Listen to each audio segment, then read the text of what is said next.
कौन ब्रह्मा का पिता है, कौन विष्णु की मां, शंकर का दादा कौन है, हमको दे बता। ये जानने के लिए कृपया सुनिए।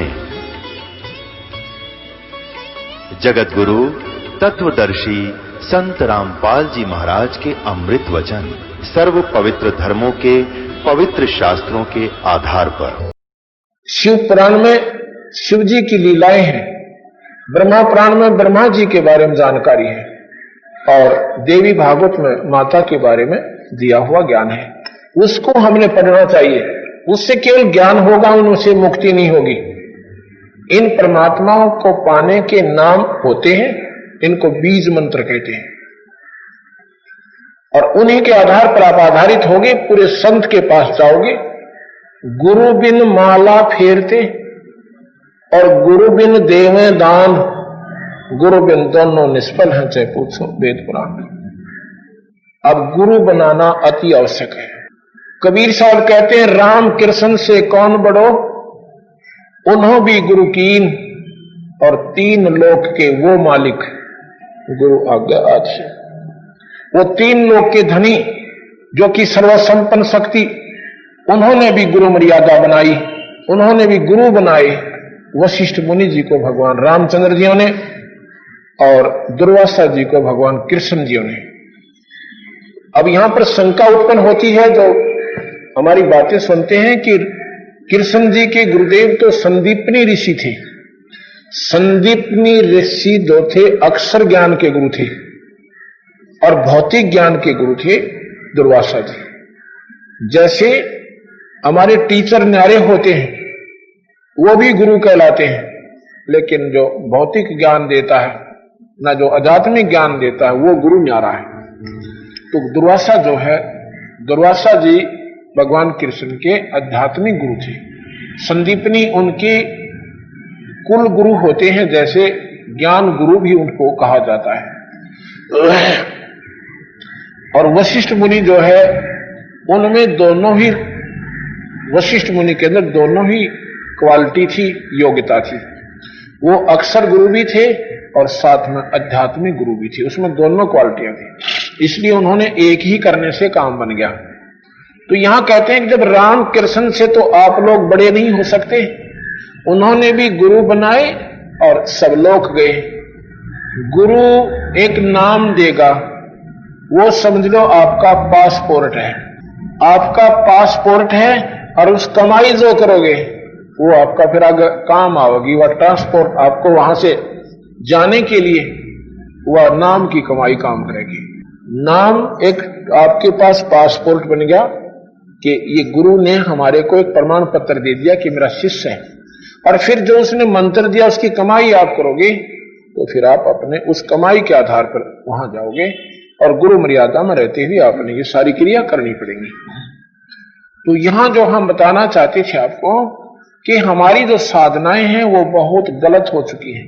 अब गंगा में स्नान करने के तरीके बताते हैं कि गंगा में स्नान करने से पाप कट जाते हैं। कतई नहीं।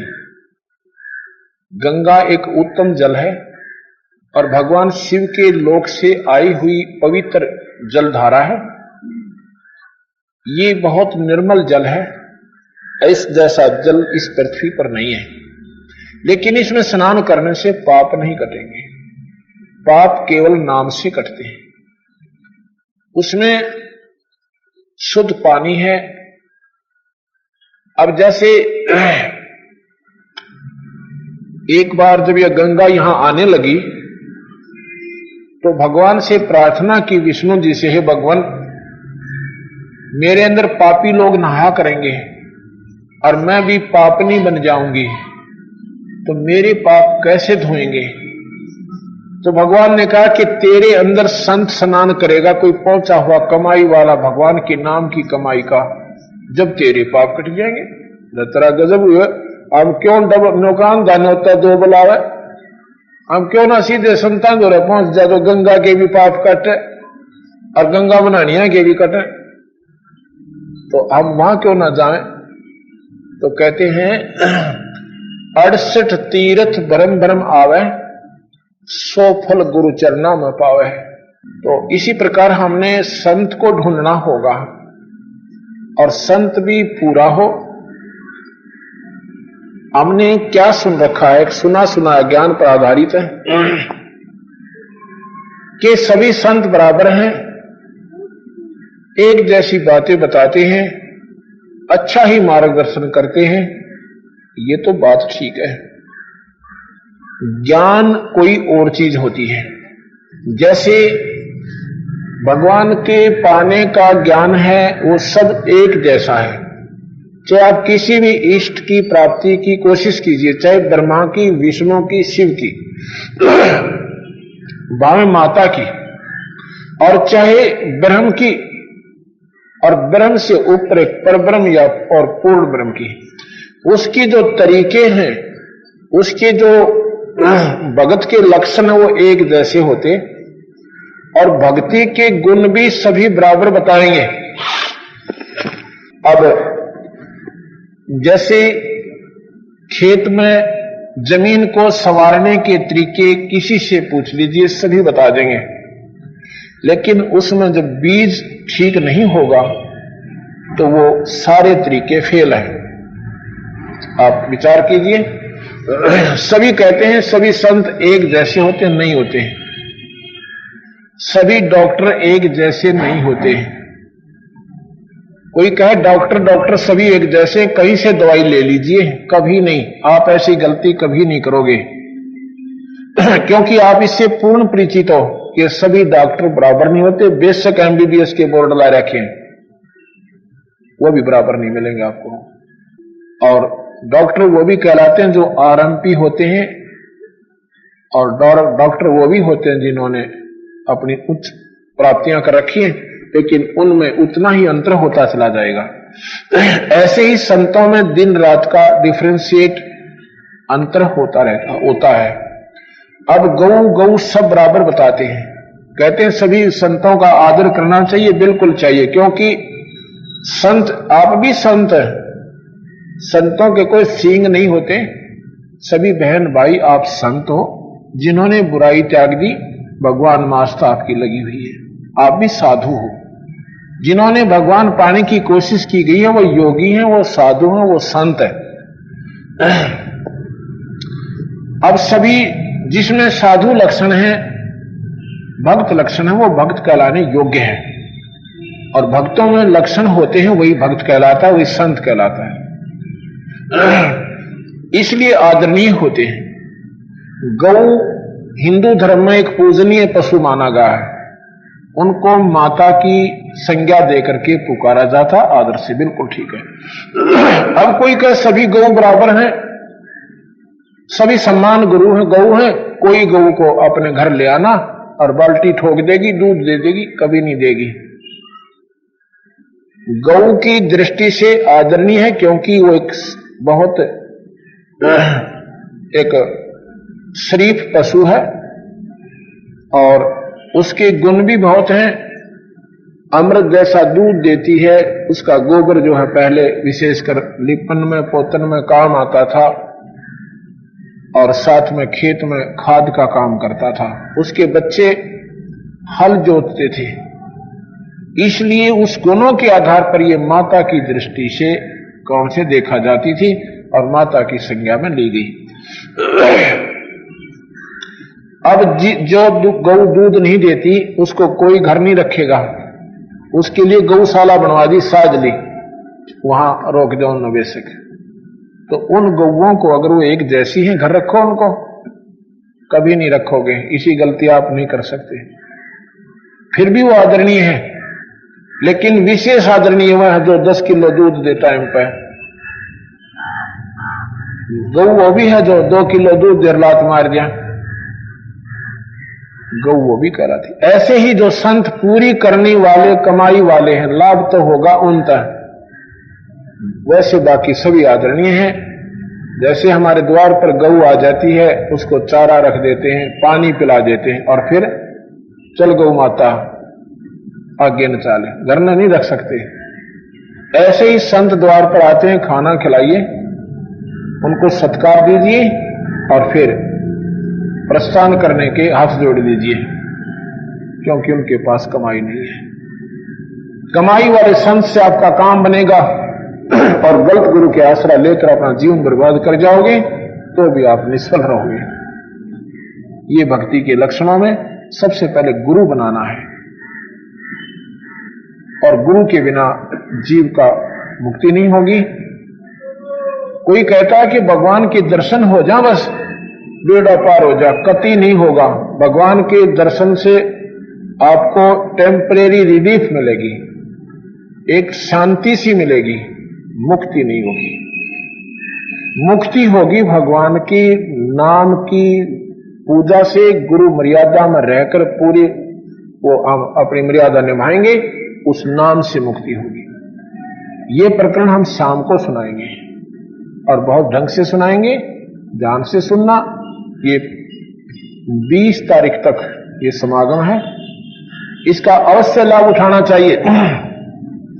विचार सुने सब संतों के, और फिर जब आपका मन, क्योंकि ऐसा नादान आज कोई को नहीं जो भक्ति में जो ट्राई कर रहे हैं, कोशिश कर रहे हैं, सब सोचते हैं, समझते हैं, और जब आपका दिमाग काम करेगा ना, क्यों अब 6 दिन जब सुन लोगे, इन 5-6 दिन, फिर आप उनको वो बाजार से सौदा और भी लेकर आए हुए हो आप, और इस बाजार से इस दुकान से भी लेकर जाओगे, फिर उसको मिलाकर देखोगे घर जाके। ये तथ्यों पर आधारित होगा। शास्त्र मेरे पास रखे हैं सारे के सारे, ये महाभारत, क्योंकि ये मूल शास्त्र है, रामायण, ये क्या नाम है, महाभारत, गीता जी, वेद, ये पुराण, ये कोई मजहब के नहीं है शास्त्र, ये व्यक्ति विशेष के लिए नहीं है। ये कोई न सोचे हिंदुओं के शास्त्र, बिल्कुल नहीं। पहले ना कोई हिंदू था, ना कोई मुसलमान था, ना ईसाई थे, ना सिख थे। उस समय एक ही कल्चर था, आर्य लोग होते थे। वेदों के अनुकूल साधनाएं सारी पृथ्वी मंडल पर होती थी, जो नहीं करते थे वो राक्षस कहलाते थे।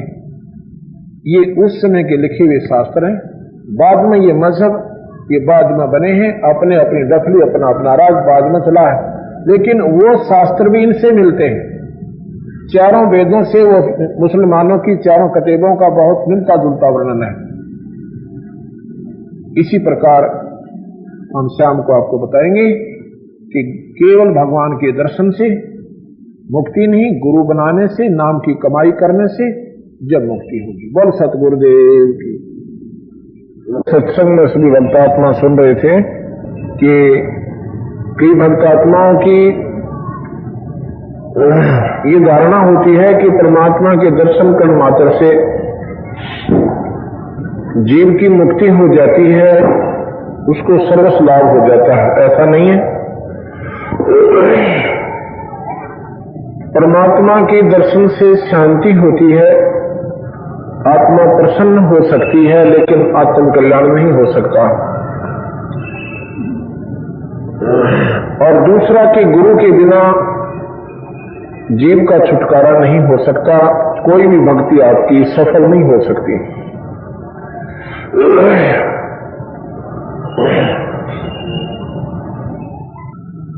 यहां पर एक ऐसा उदाहरण आपको दिया जाएगा, और तीसरा ये है कि जैसे हम पिंड प्रदान करते हैं, कई नादान आत्मा कहते हैं कि आपके व्यक्ति जो देहांत हो गया जिसका, उनका जो है पिंड दान करवा दो, इनकी गति हो जाएगी। चलो गति हो जाएगी, गति से क्या तात्पर्य है कि पिंड दान करने से भूत जोनी छूट जाती है, और फिर वो प्राणी अपने कर्मों के आधार पर 84 लाख जोनियों में चला जाता है। जो भूत ही बन गया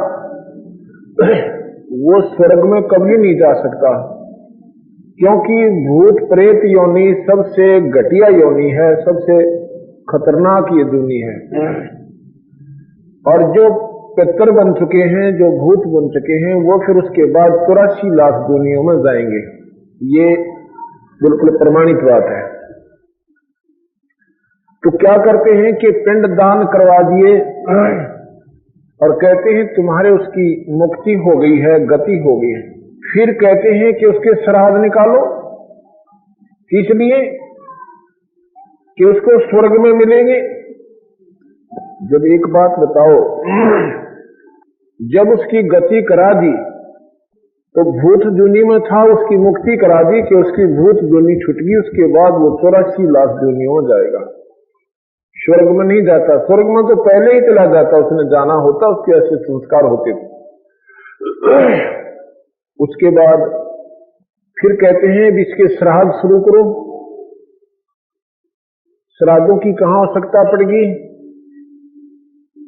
कि ये पितरों को प्राप्त होते हैं, ये पितरों को प्राप्त होते हैं। और फिर कहते हैं कि ये देखो ना, ऊपर जब खाना रख देते हैं छत पर, श्राद्धों के दिनों में जो व्यक्ति जिस तिथि को उनका देहांत हुआ था, और फिर कौवा आता उसको खाने के लिए, तो कहते हैं देखो ये कौवा जो है तुम्हारा जो पुरुष था वो कौवा बन गया है, और देखा ना खाना खा गया, इसको भोग लग गया, तुम्हारा श्राद्ध सफल हुआ। यही अज्ञानता हटाने के लिए कबीर साहब ने अपना मत व्यक्त किया, सच्चाई व्यक्त की। इसको कबीर मत सत्संग कहते हैं। कबीर साहब के बताए अनुसार जो आपको मार्गदर्शन किया जा रहा है, वो पिंड दान करने वाला जो व्यक्ति जिस दिन शरीर छोड़ के गया था, उसकी एक तिथि नियुक्त की जाती है। जैसे वो अष्टमी के दिन देहांत होता है, तो आषाढ़ के महीने में उन 16 तिथियों में से अष्टमी चुन ली जाएगी। अष्टमी वाले दिन उसके श्राद्ध निकाले जाएंगे। एक वर्ष में 365 दिन होते हैं। एक दिन उसने श्राद्ध खा भी लिए, हमारे दादा ने या पिताजी ने या दादी जी ने या माता जी ने, क्योंकि वो कौवा बन रहे। तो 364 दिन वो क्या खाएंगे, कभी विचार नहीं किया। यही कबीर साहब इस अंधेरे को हटाने के लिए अपने सतलोक को त्याग कर इस मर्तलोक में आए थे। उन्होंने बताया भाई ये अंधेरा हटाना पड़ेगा। अल्प ज्ञान वालों ने, जिनको अधूरा ज्ञान था, उन्होंने इस समाज में ये अनाप शनाप पूजाएं इनके ऊपर थोप दी। ना तो मुक्ति होती, दुर्गति चौकस हो जाती है। परमात्मा ने मना किया हुआ है कि कोई भी श्राद्ध मत निकालो, पितरों की पूजा मत करो, देवी देवताओं की पूजा मत करो। ये गीता जी में 9वें अध्याय का 25वां श्लोक इसका जीता जागता उदाहरण है, परमात्मा के आदेश का।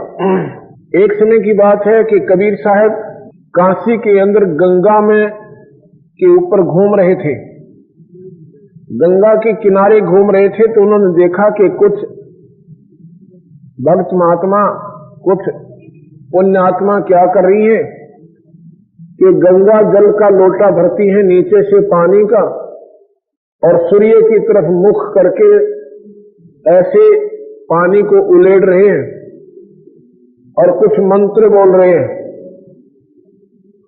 कबीर साहब गंगा में प्रवेश कर जाते हैं और दोनों हाथों से पानी को बाहर उलेड़ रहे हैं, जोर जोर से बाहर फेंक रहे हैं।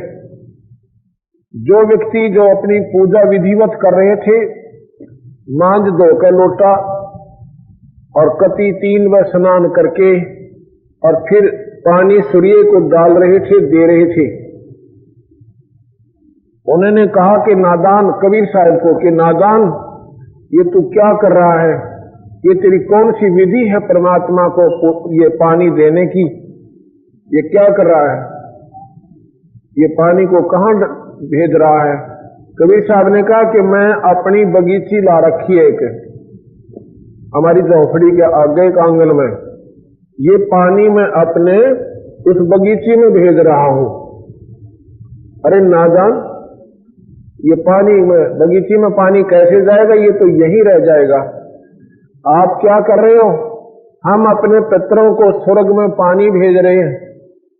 ये पानी जो डाल रहे हैं ना, ये स्वर्ग में जा रहा है, हमारे पितरों को प्राप्त होगा।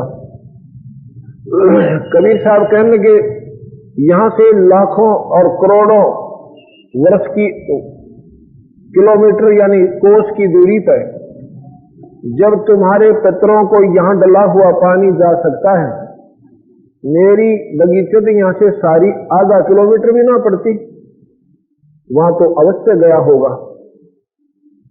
वो सहम जाते हैं कि बिल्कुल ठीक कहता है। जब यहां पर आधा किलोमीटर पर यह पानी नहीं पहुंचा, और वह स्वर्ग में कैसे जा सकता है? और फिर वो स्वर्ग कहां जिसमें पानी की कमी? भले आदमियों, विचार करो, वो स्वर्ग कहां जिसमें पानी को ना, उसको नरक तो कह सकते हैं कि नरक में भेज रहे हैं, तो वो तो नरक में भी ना जाओ तो वहीं गिर रहा है। कोई कहते हैं सूर्य को पानी दे रहे हैं, वो सूर्य सारी गंगा के ऊपर है, जहां से निकलती है और जहां वो खत्म होती है। वो आपके लोटे का भूखा को ना, एक लोटे पानी में अगर सूर्य छिक जाएगा। तो ये जो साधनाएं हैं, ये मनमुखी अज्ञानता के परिपूर्ण प्रमाण है। इनको हटाकर हमने अपने सत्य मार्ग पर चलना होगा। जैसे एक समय की बात है, पार्वती जो है भगवान शिव की पत्नी, वो माता घूम रही है अपने कैलाश पर्वत के, अपने महल के आगे। उधर से नारद जी पहुंच जाते हैं। नारद जी कहते हैं, हे माता, कहां भाई? और ऋषि जी कैसे आना हुआ? आपके 107 जन्म हो चुके हैं। 107 जन्म आप जन्म रही हो, मर रही हो, जन्म रही हो, मर रही हो, और फिर साथ में भगवान शिव को आप वर रूप में, पति रूप में पढ़ना रही हो, प्राप्त कर रही हो। हे माता, जन्म और मरण का जो दुख है वो महान दुख है। मां के गर्भ में 9 महीने जब आप काट कर आते हो, उसमें इतनी पीड़ा होती है कि एक व्यक्ति सारी उम्र कोढ़ लाग कर मर जाए, कुष्ठ रोग से दुखी होकर, और 80-90 वर्ष पीड़ा में अपना जीवन व्यतीत कर जाए। 9 महीने में आप मां के पेट में, गर्भ में इतना कष्ट उठा लेते हो। और जब हम मरते हैं उस समय भी हमारे मन में पता नहीं क्या क्या धारणाएं आती हैं, हमारे बच्चों का क्या होगा। हे भगवान, मेरी संतान पीछे से कहीं भूखी ना मर जाए। इतना परेशान ये प्राणी होता, फिर यम के दूत आते हैं जो परमात्मा को याद प्राणी नहीं करते। तो 107 जन्म आप जन्म रही हो और मर रही हो, और भगवान शिव जी के पास एक ऐसा नाम है, एक ऐसा मंत्र है, यदि आपको वो मंत्र प्रदान कर दें, आपका जब तक भगवान शिव रहेंगे जन्म मरण नहीं होगा। उनके साथ उतने दिन तक आप जीवित रहोगे, आपकी मुक्ति हो जाएगी, चौथी मुक्ति को प्राप्त होगी। पार्वती कहने लगी, रे नादान नारद, तू क्या कह रहा है? क्योंकि नारद जी ब्रह्मा के पुत्र हैं। ब्रह्मा, विष्णु और शिव ये तीनों भाई हैं। ब्रह्मा, विष्णु, शिव ये तीनों भाई हैं। इनकी माता जी का नाम शेरा वाली है, अष्टंगी है, प्रकृति देवी है। इसी अष्टंगी को प्रकृति देवी भी कहते हैं, अध्यामाई भी कहते हैं, और जगदम्बिका भी कहते हैं, जगदजननी भी कहते हैं। ये तीनों पुत्रों ब्रह्मा, विष्णु, महेश की माता है, और ब्रह्मा, विष्णु, महेश के पिताजी ज्योत निरंजन है, जिसको निरंकार भगवान कहते हैं, जिसे ओंकार भगवान कहते हैं। और जिसे ब्रह्म कहते हैं, ये इनके पिताजी हैं। तो ब्रह्मा जो है, ब्रह्मा का बेटा नारद है और शिव की पत्नी पार्वती ब्रह्मा को अपना, नारद को अपना पुत्र समझकर और कहती है कि नारद भाई एक बात बता, ये बात तेरी मेरे समझ में नहीं आ रही कि आप कह रहे हो कि शिव जी के पास एक ऐसा मंत्र है, यदि वो मुझे दे तो मैं जन्म मन से मिट जाऊं, रहित हो जाऊं। भाई ऐसा नहीं हो सकता। भगवान शिव मेरे से इतना प्यार करते हैं, अगर उन्होंने अपनी जान भी मेरे लिए देनी पड़ जाए वो ना नहीं कर सकते। आप कहते हो मंत्र नहीं दिया, अब बिल्कुल सही कहता हूं मां, वो मंत्र ऐसे देने का नहीं होता। और आपने कभी जिज्ञासुता भी प्रकट नहीं की। अगर आप जिज्ञासुता भी प्रकट करोगे और हाथ जोड़कर विनम्र होकर और चरणों में गिरकर रोओगे इस अनमोल वस्तु को पाने के लिए, तब भगवान शिव आप पर दयाल होकर ये अनमोल चीज देंगे। जैसे अभी तक आपने सच्चे हृदय से भगवान के चरणों में पुकार नहीं की, आप उन्हें अपना पति मान रहे हो। अभी आप उनको अपना पति मान रहे हो और छोटी मोटी बातों पर आप उनको, उनसे नखरे से भी बात करते हो। जब तुम शिष्य रूप में उनके सामने भी नम्र हो जाओगे, वो बहुत दयालु हैं, आपने नाट्य को ना अर्थात ये मंत्र अवश्य दे देंगे। जब भगवान आवे घर पर हाथ जोड़ लेना, चरणों में गिर जाना और रह रह कर प्रार्थना करना, और जब वो प्रसन्न हो जावे तब आपको वो नाम देंगे। तो जी कहने लगी भाई मेरा तेरी बात समझ में आई को ना। मैं बोला माता मैं झूठ नहीं बोल रहा हूं और प्रमाण देता हूं, जो भगवान अपने गले में, भगवान शिव अपने गले में एक कंकालों की माला बनाकर डालेंगे ही, वो 107 शीश है, वो तेरे ही है। 107 शीश है, वो रूंड है, वो तेरे ही है।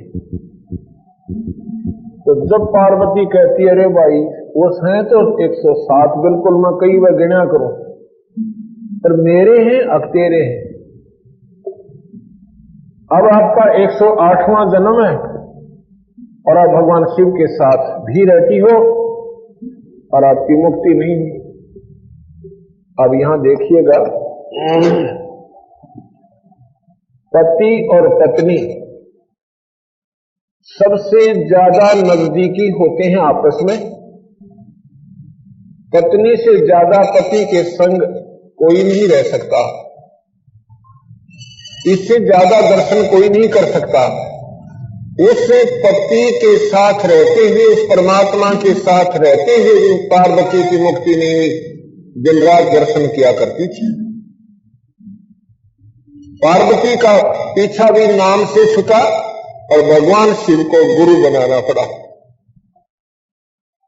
पति भी और गुरु भी दोनों रूप में उनको मानती थी और फिर उनका छुटकारा हुआ। कैसे?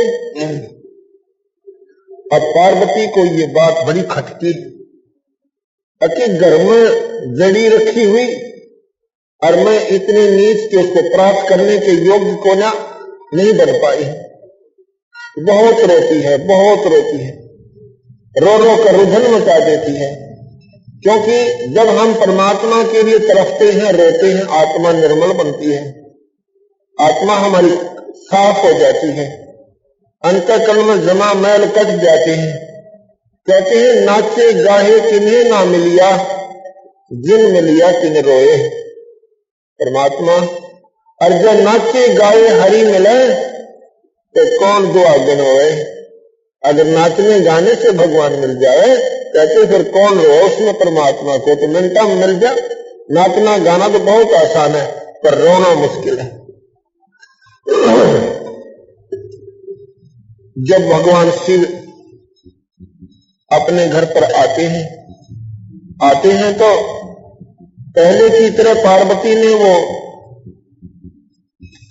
जैसे वो घर में आते थे, लेकिन उस दिन जब वो घर में आए तो विशेष उसने पार्वती में बदलाव देखा।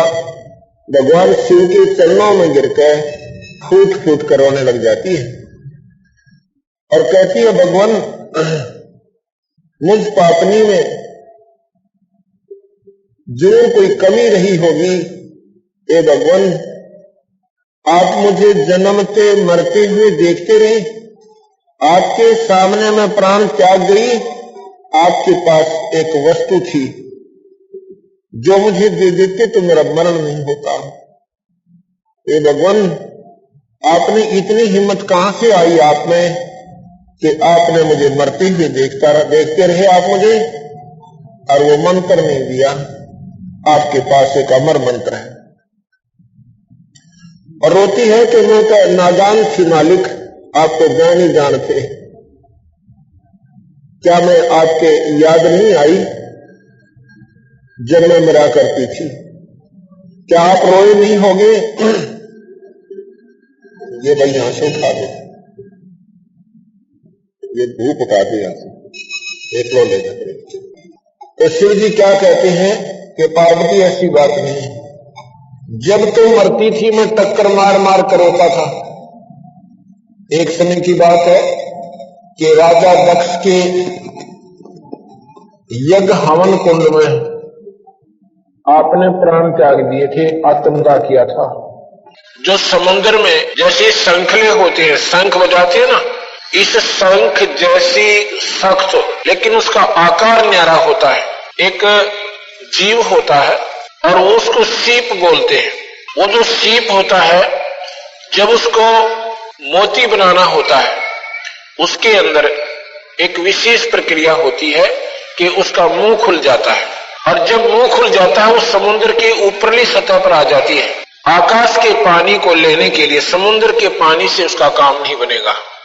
ऊपर ने आकर और अपना मुंह खोल देती है, और ऊपर से अगर उसमें बारिश हो रही हो, जब उसका मुंह खुला हो और ऊपर तो बारिश हो जा, ये इत्तेफाक होता है।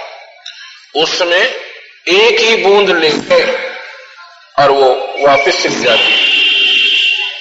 फिर क्या होता है कि उसमें मोती बन जाता। अगर वो सीप का मुंह बंद हो और कितनी बारिश हो जाए उसमें मोती बने नहीं। ऐसे ही जब हमारे हृदय में परमात्मा को पाने की एक विशेष कसक तड़प उत्पन्न होगी, तब हमारे अंतःकरण की वो मुंह खुल जाता है, और उसमें लिया हुआ उपदेश आपके अंदर वो सीप में पहुंचा हुआ पानी यानी स्वाति बूंद की तरह काम करेगा, अन्यथा आपके ऊपर कोई असर नहीं होगा। तो उसमें पार्वती का जो अंतःकरण था वो खिल गया था कमल की तरह, और न्यू बोले, अब मैं तुझे नाम दूंगा पार्वती, अब तेरे ये नाम काम करेगा। अगर मैं पहले तुझे बता भी देता तो वेस्ट जाता, व्यर्थ जाता, ये खराब हो जाता, आपको कोई असर नहीं होना था। 78 जन्म गौरी भरमाई, शिव को ऋणमाला गललाई। 78 जन्म, 108 जन्म तक पार्वती भटकती भ्रमती रही, क्योंकि 107 तो व्यर्थ हो लिए थे और 108वां जन्म उनका चल रहा था। 78 जन्म गौरी भरमाई, शिव को ऋणमाला गललाई। अर्ध शरीरी देवी गौरा, जिनका थीर बयानी भौरा। क्या कहते हैं? अर्ध शरीरी, अर्धांगी, अर्धांगनी, अर्ध शरीरी देवी गौरा। भगवान पत्नी जो है अर्धांगनी कहते हैं, अर्थात इतना नियरेस्ट घनिष्ठ संबंध होता है पति और पत्नी का, और पत्नी से ज्यादा भगवान के नजदीक साथ और दर्शन कोई नहीं कर सकता। तो यहाँ क्या कहते हैं? अर्ध शरीरी देवी गौरा, जिनका थीर भया नहीं भौरा। अर्ध शरीरी देवी गौरा, पार्वती गौरी अर्ध शरीरी होते हुए भी उसका थिर नहीं हुआ भौरा।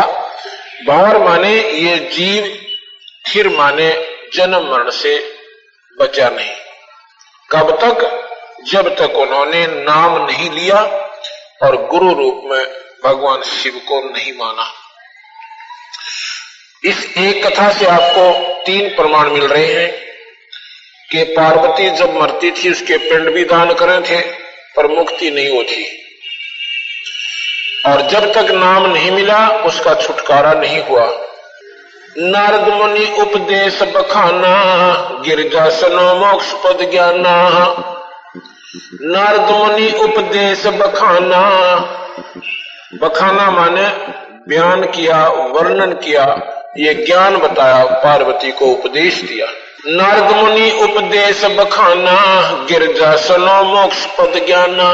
गिरजा, गिरिजा, गिरी माने पर्वत, गिरजा यानी पर्वत की पुत्री, हिमालय की बेटी। हिमालय पर्वत की नहीं, हिमालय का राजा होता था, उसको गिरजा भी कहते हैं, गिरी माने भी पर्वत होते हैं। नारद मुनि उपदेश बखाना, गिरजा सनो मोक्ष पद ज्ञाना। हे गिरजा, हे पार्वती, मोक्ष पद ज्ञाना, मुक्त होने की पद, पद माने पद्धति, वे ऑफ वर्शिप मैं तुझे बताता हूं और ये मैं तुम्हें ज्ञान देता हूं। सुन हे देवी गौरा माई, 68 तीर्थ पर भी नाई। पार्वती, देखो कितनी गहरी बात गरीबदास जी यानी कबीर साहब बताते हैं। 68 तीर्थों पे भी पार्वती जाती थी नहाने के लिए और फिर भी जन्म मरण उसका छूटा नहीं।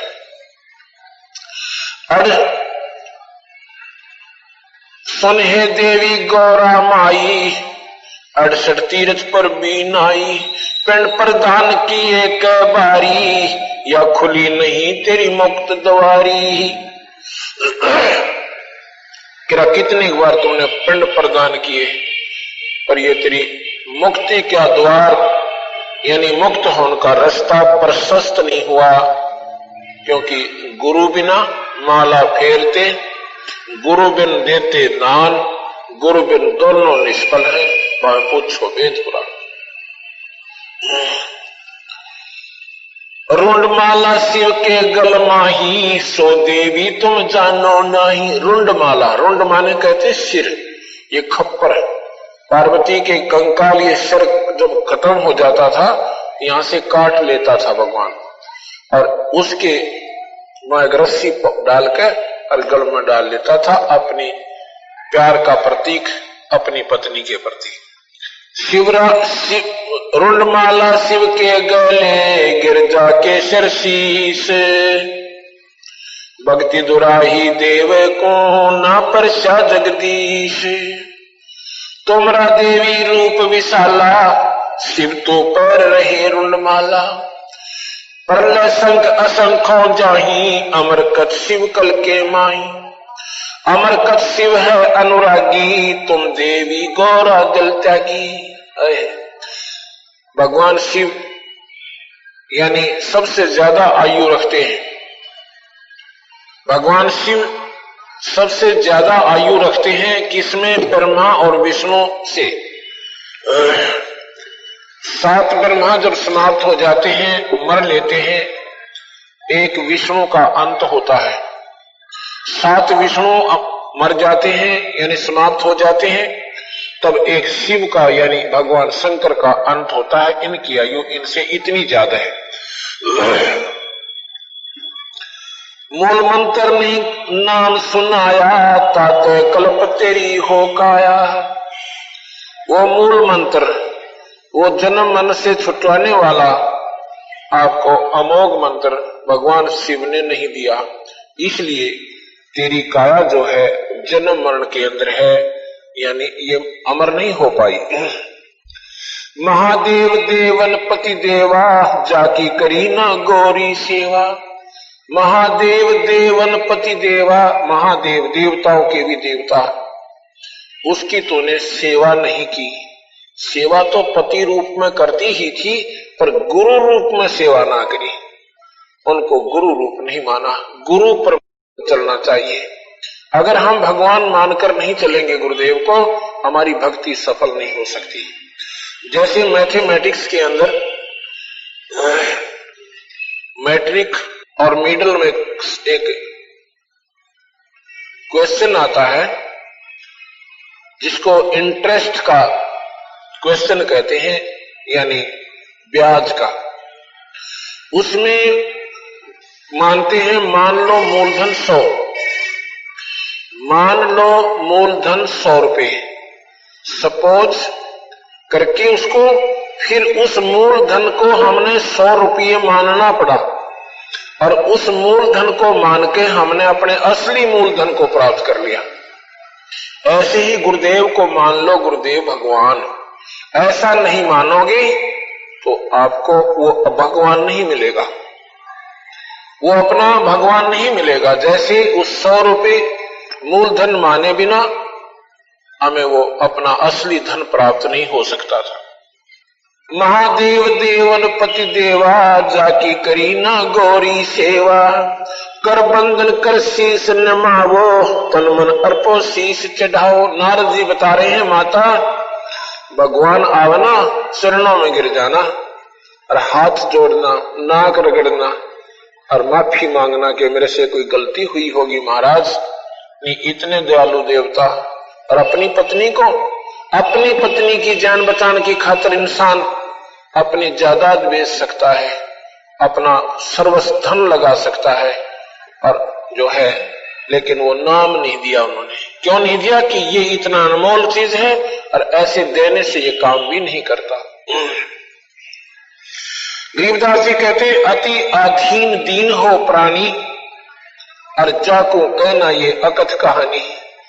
नाम लेने के लिए तरीका होता है, नमस्कार करे, प्रणाम करे और बड़े प्यार से प्रार्थना करे, हे गुरुदेव यदि ये आपका बच्चा इस योग्य हो कि मैं आपका की दीक्षा लेना चाहता हूं तो प्रदान कीजिए।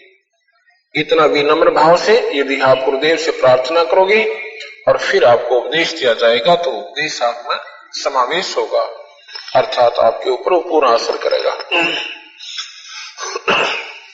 शिव है मोक्ष मुक्ति के दाता, तो से भेद कहूं गौरी माता। चरण गहो चिंता मन केरा, तात प्राण अभय हो तेरा।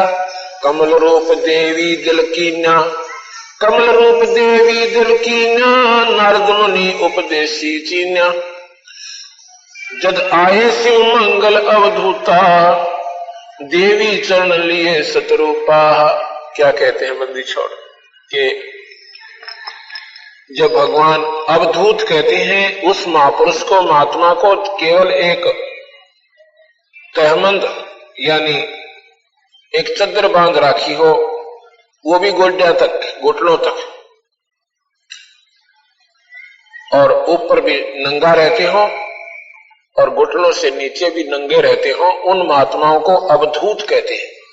तो भगवान शिव इसी रूप में थे, उनको अवधूत कहा। जब आए मंगल, मंगल माने घर पे, जब आए मंगल अवधूता।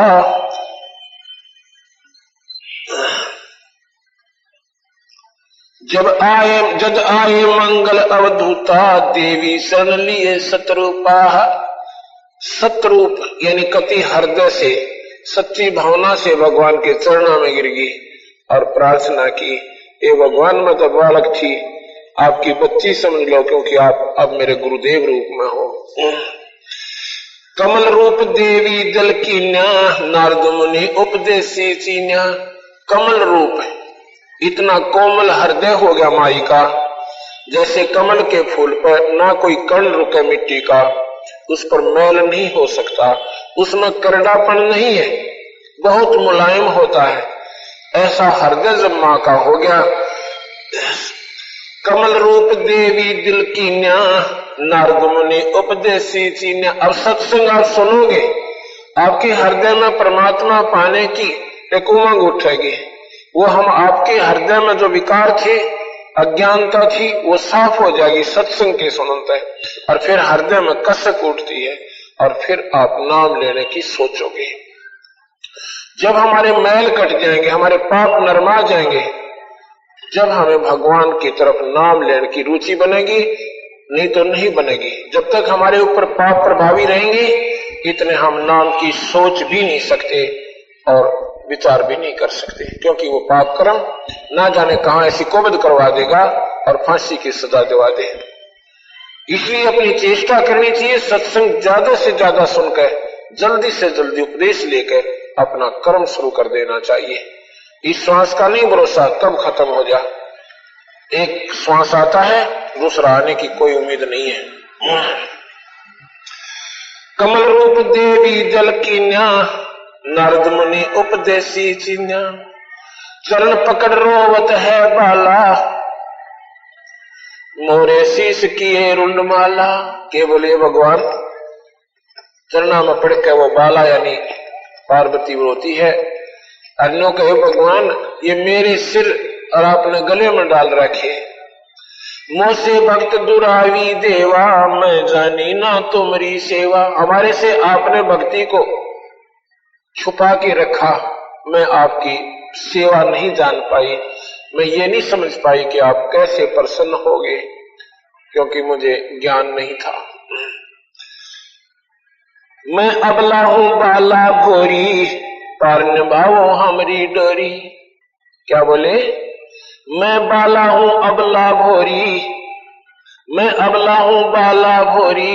अबला यानी मैं शक्तिहीन हूं और भोली भाली बच्ची हूं आपकी, हमारी पार निभाओ डोली, हमारी जो नैया को हे भगवान पार करो। हे गुरुदेव, अब गुरु रूप में भगवान को देखती हुई पार्वती विचार कर रही है और प्रार्थना भी कर रही है साथ में भगवान शिव से।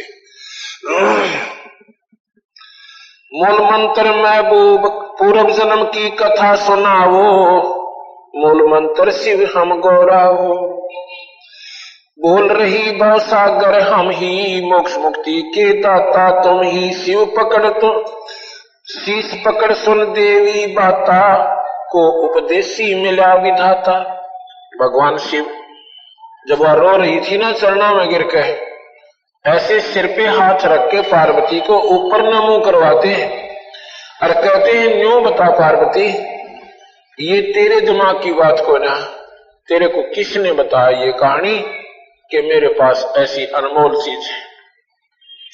शीश पकड़ सुन देवी बाता, को उपदेशी मिला विधाता। ये तो नाही ज्ञान तुम्हारा, हम सो भेद कहो परवारा। गिरजा कह सुनो शिव स्वामी, तारण तरण आज धन गण नामी। नारद मुनि उपदेश संबोधम, दीना ज्ञान ध्यान परमोदम।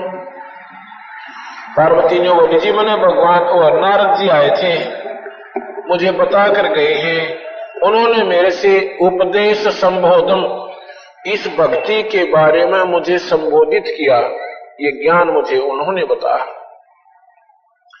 शिव समर्थ बोले हैं जब ही, गौरी ज्ञान सुनाया तभी। कोट कल्प पर ले जुग बीती, ज्ञान ध्यान सभी पर चीती। तुमरा मन नारद मुनि फेरा, सुनो ज्ञान तुम गौरी मेरा। बनखंड चलो गौरी दीवानी, पंछी सुने ना हमारी बानी। जब शिव कर से लाई तारी, उड़ गए पंछी नर और नारी। जहां एक सूखा तरवर था क्या, शिव को आसन तावा रखा।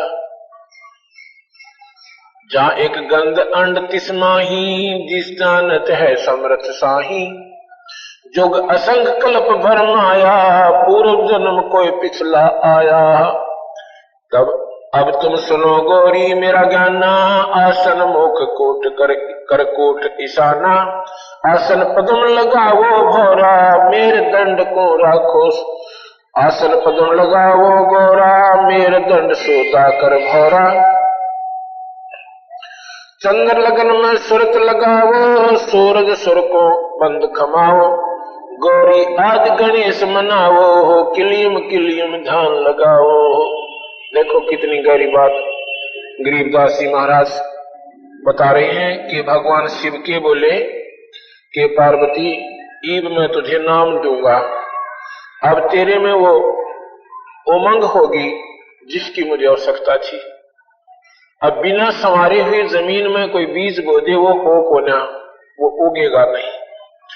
सत्संग के माध्यम से पहले अंतःकरण को साफ किया जाता है, और जो पुण्य आत्मा होती है एक का दो सत्संग सुनकर बिल्कुल तैयार हो जाती है कि उपदेश अवश्य लेना चाहिए, गुरु अवश्य बनाना चाहिए।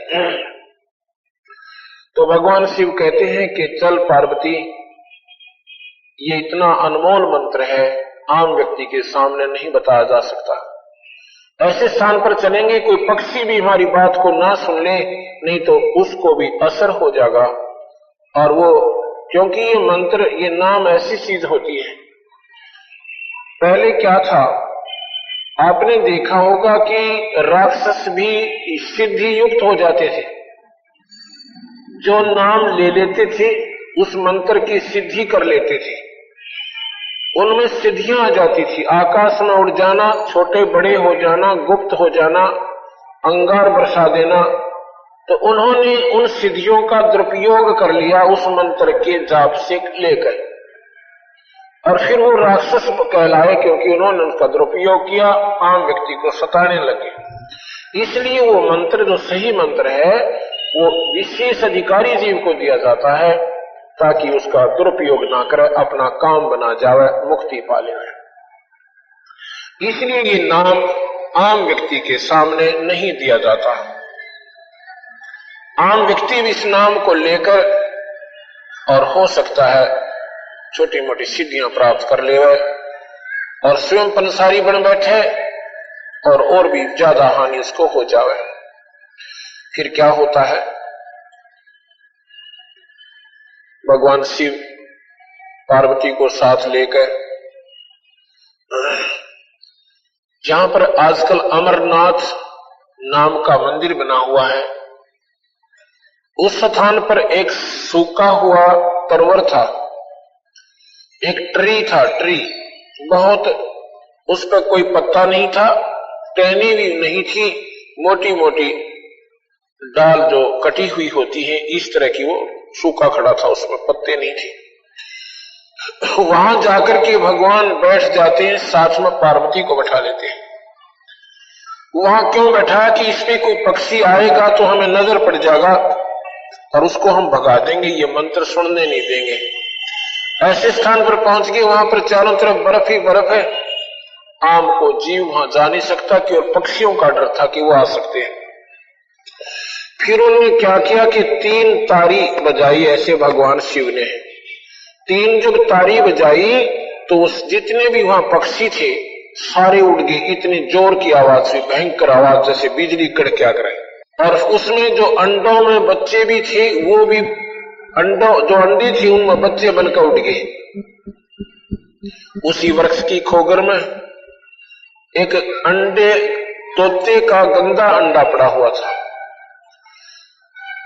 उसमें वो बच्चा नहीं बना, किसी तारी बजाने था।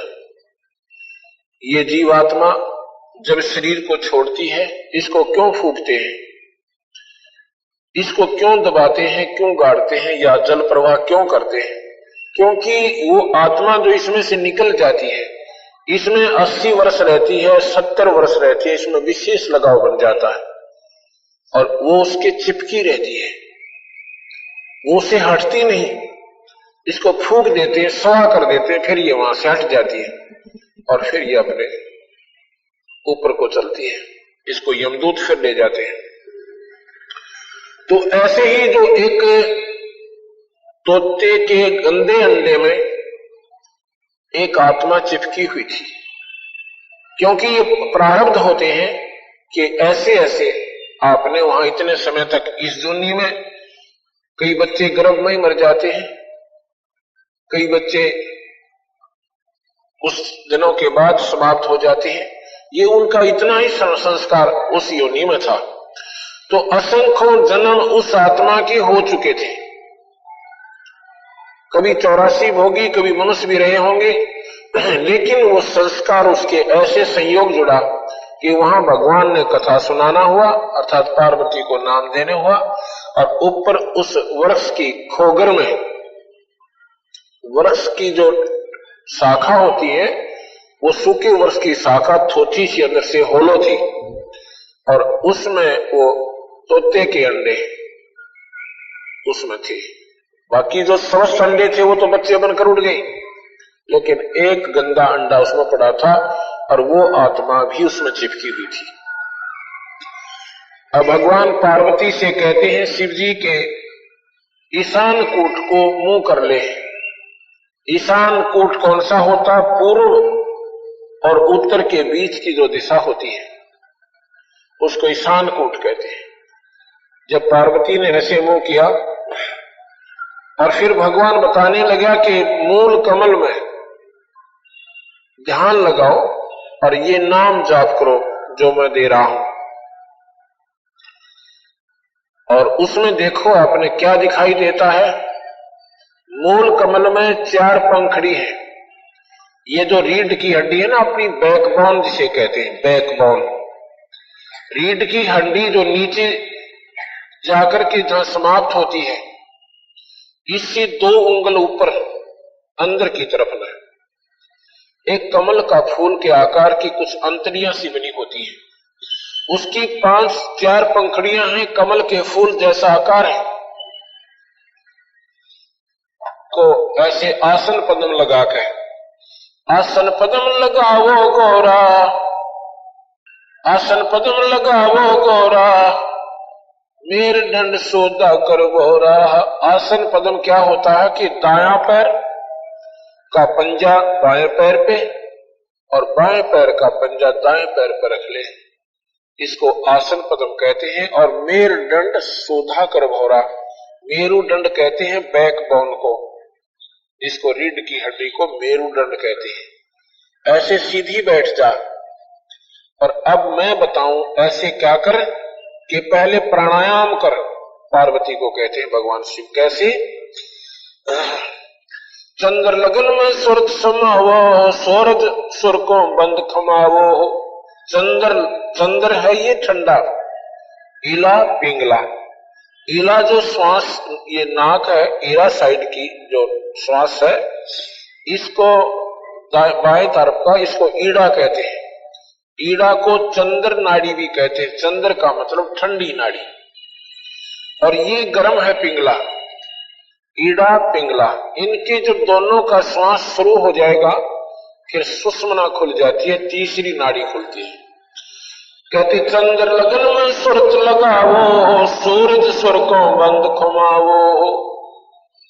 अब कैसे है? प्रणाम करने की विधि बता रहे हैं कि इस दाएं अंगूठे से और दाएं नाक को बंद कर लीजिए और बाएं नाक से श्वास लीजिए, बहुत आसानी से, बहुत आसानी से।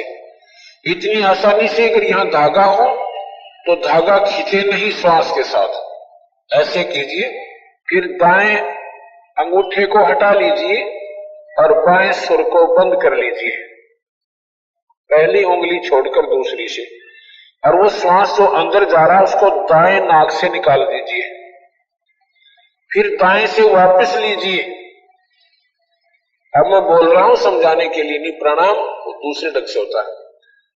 उसी से वापस लीजिए, इसको फिर बंद कर लीजिए और बाएं से वापस निकाल दीजिए। ये एक प्राणायाम होगा। प्राणायाम कई प्रकार से होते हैं, परंतु ये प्राणायाम भक्ति में सहयोग देता है। कैसे? आप 5-6 बार लगातार कीजिए और फिर बंद कर दीजिए, इसको करना। फिर क्या होगा कि दोनों सुरों में श्वास शुरू हो जाएगा। अब एक सुर चलता है मैक्सिमम। जब दोनों सुर शुरू होगी तो सुषुम्ना खुलगी, और फिर सुषुम्ना खुलगी तो सुरती उसके अंदर से प्रवेश कर जाती है, बाहर कुछ आभास नहीं रहता। जब वो पार्वती ऐसे प्रणाम करके और वो सुरती अंदर जाती है, फिर क्या कहते हैं भगवान? गौरी आदि गणेश मनावो हो, किलियम किलियम जान लगावो हो। ये यहां पर मूल कमल है। ये हमारे शरीर में चैनल लगे हुए, चैनल जैसे टीवी में होते हैं। जो चैनल ऑन हो जाएगा, उस चैनल पर आ रहे कार्यक्रम को आप आसानी से देख सकते हो, अगर आपका टीवी ठीक है और उसमें कनेक्शन बिजली का भी ठीक है। अब ये शरीर हर इंसान का बराबर है, ना कोई मुसलमान का न्यारा है, ना कोई हिंदू का भिन्न है, ना कोई जाति मजहब से इसका संबंध है। ये मनुष्य भगवान ने ये शरीर स्त्री या पुरुष का, ये मानव शरीर कहलाता है, इसको ह्यूमन बॉडी कहते हैं। इसमें हम परमात्मा पा सकते हैं। इसी जाति या मजहब, स्त्री या पुरुष का कोई कनेक्शन, कोई संबंध नहीं है।